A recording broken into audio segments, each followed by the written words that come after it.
Welcome back to Modern Stage Comics. I'm Gene. Kiyoshi. And today we are going to be going over Powers of X number 3. We are.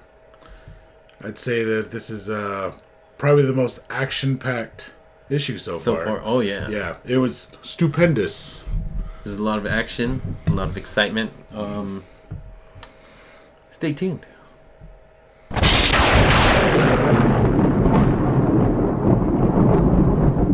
And welcome back. So, man, this is a pretty good issue. It was really good issue. Yeah, especially from last week's little more monotone issue. It was a setup. It did exactly what it was meant to do. It set up this issue. I know, but this was like way better.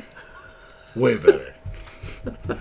But yeah, so it starts off at the.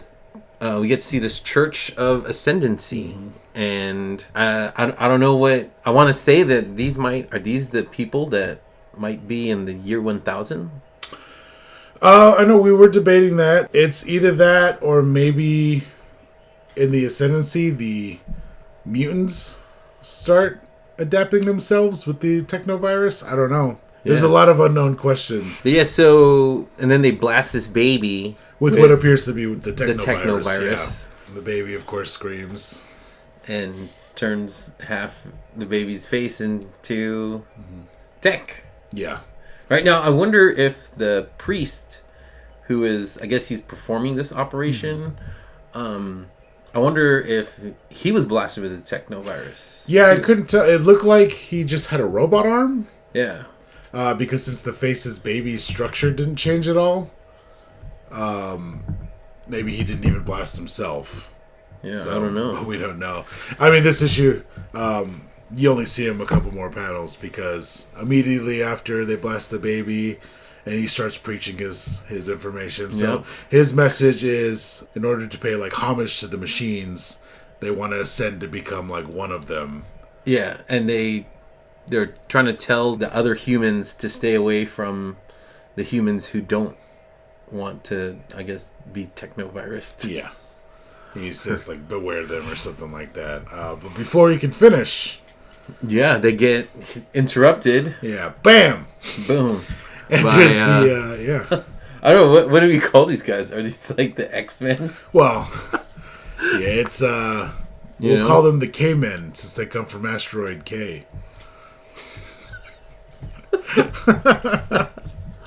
Well, they're all followers of Apocalypse, I guess, right? Two of them happen to be horsemen. Yes, they do. We actually get to know who the Magneto-looking character is. That was pretty cool. Yeah, so the Magneto character is a chimera. And then they have the other two chimeras, which is Cardinal and Rasputin. And then the last person is actually still Zorn. So Zorn's still alive. Just straight up Zorn. Yeah, I'm still Pure blood mutant. Yeah, I'm still not super familiar with Zorn's power set, so I don't know why he gets to live forever. Yeah, I don't know. But then we see that this Magneto-looking character, his name is North. Right, and he's a breed between Polaris, Lorna Dane, and I want to say Emma Frost. Yeah, that's what it looked like. Yeah. Yeah, so in the panel, they start fighting and attacking the church, doing Magneto stuff, or Polaris stuff, yeah. And it looks like Cardinal, since he was a pacifist in the other issue, Apocalypse made a drug to fight back the impulse it'll stop the impulse to not fight. Yeah. To be a pacifist. Which I was kind of disappointed because like he fought the impulse to be passive just to stab the guy in the shoulder. Like he didn't even bamf. Like he's mixed with Nightcrawler and they always show Nightcrawler bamfing, but teleporting. He was like, I'm not a pacifist anymore. Yeah,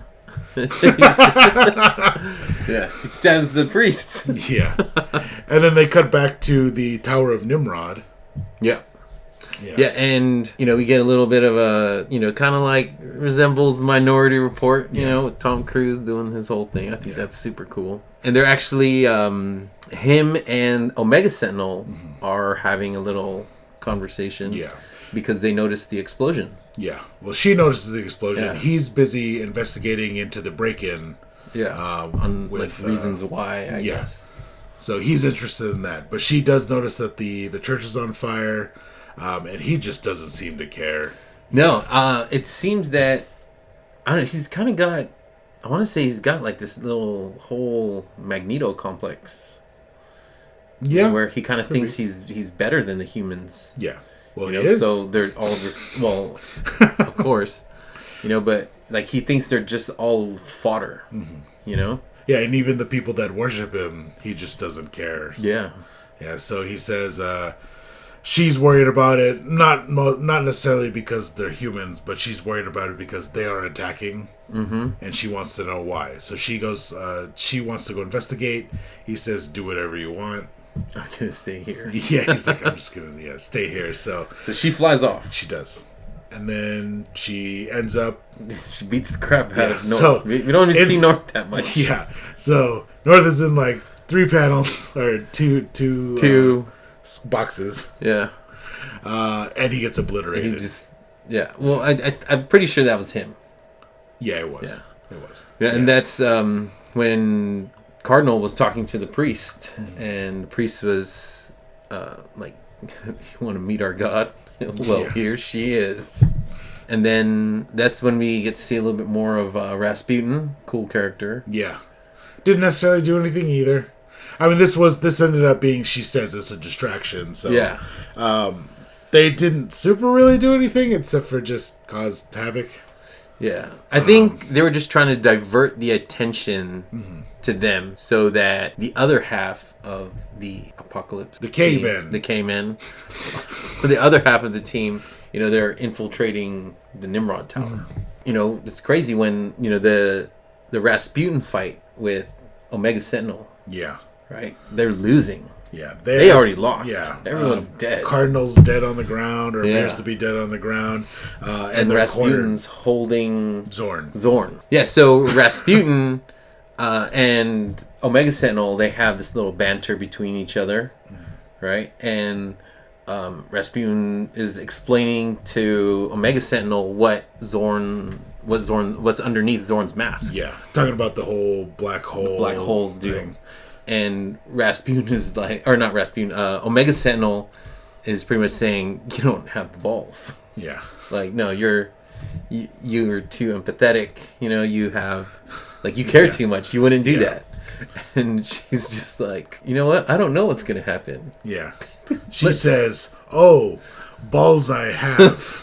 Yes. He goes, let's find out. Yeah.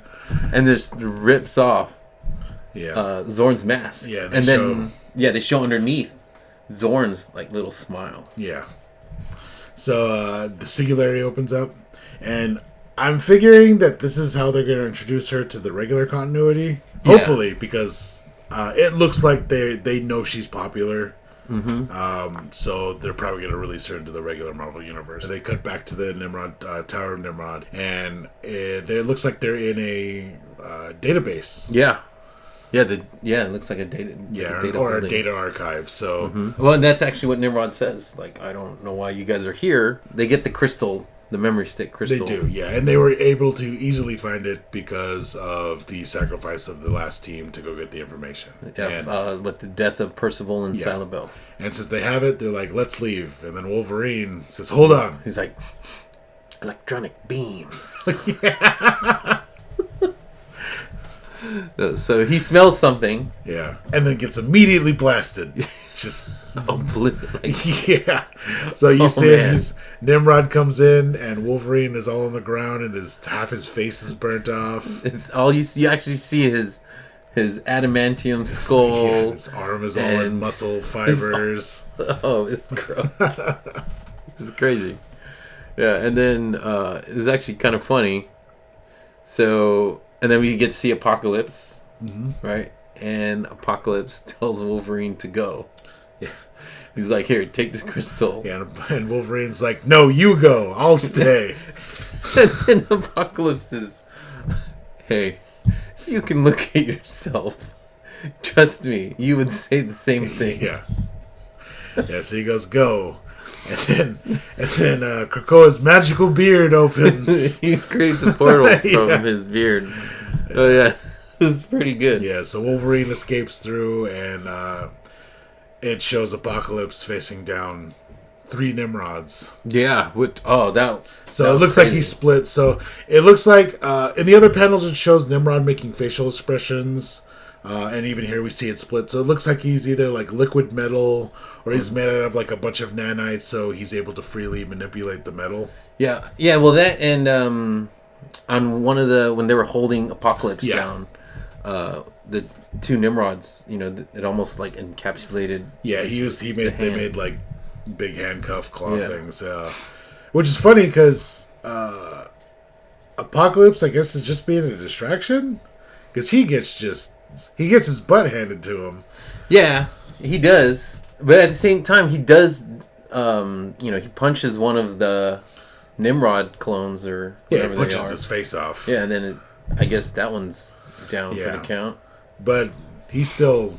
No, he doesn't grow. He's getting overpowered, but he didn't do anything. Yeah, his arm didn't turn into a drill. Yeah, it looked like he kind of just gave up. Maybe because he knew the next scene would happen. So Wolverine gets back to the Asteroid K, or not Asteroid K?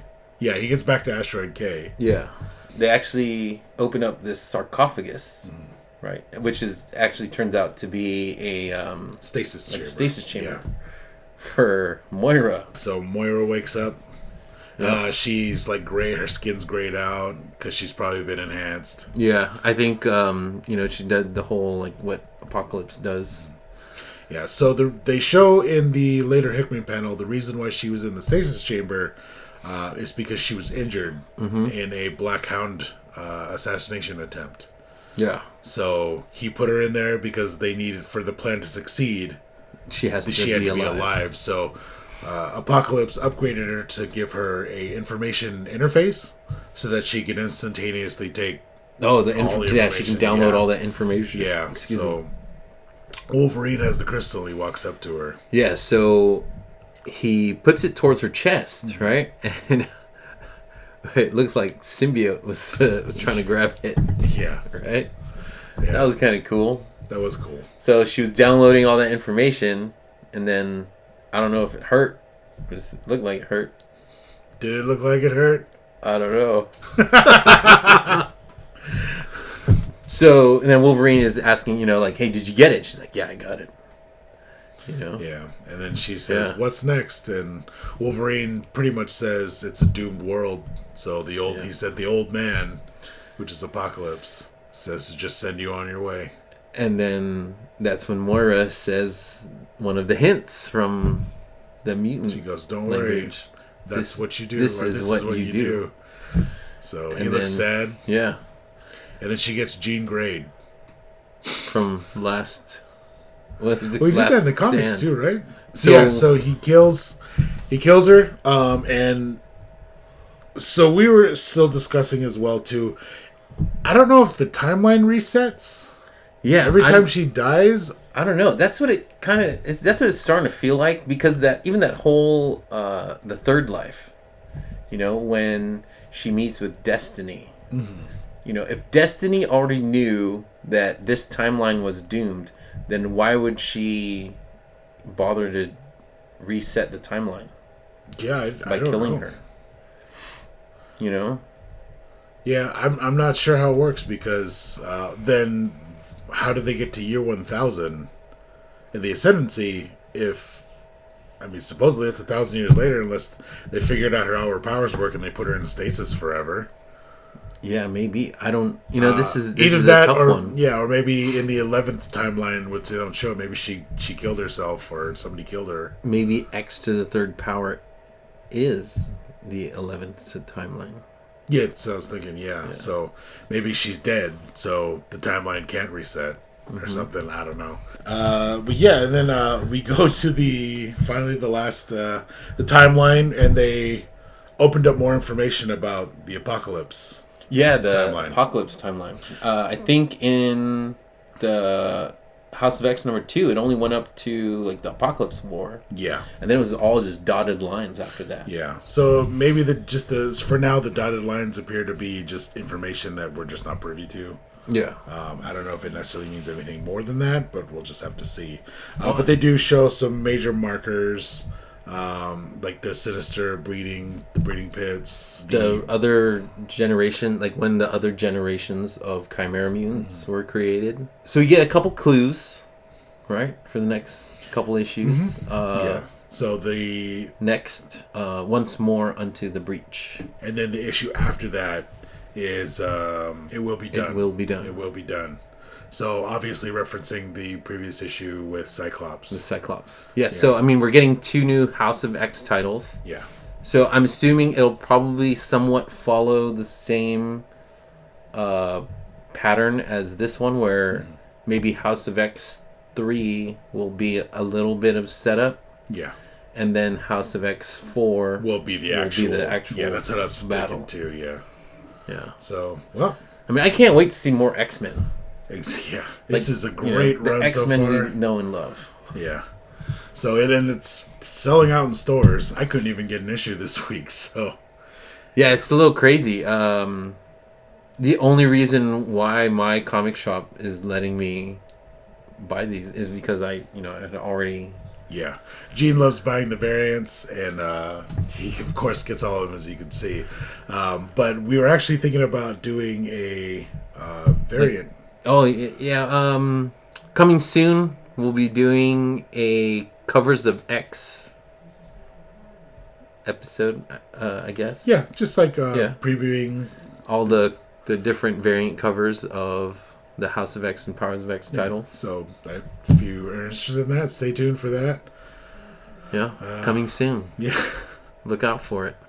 But, well, that was today's episode. Yeah. Hey, let us know what you think of this issue. I'd be really curious to see what everyone else thinks about, like, what Nimrod is, or where they go after that black hole deal.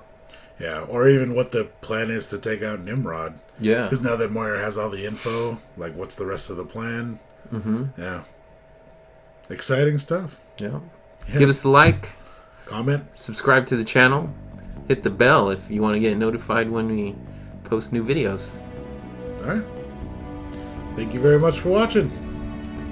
See you next time. Boom.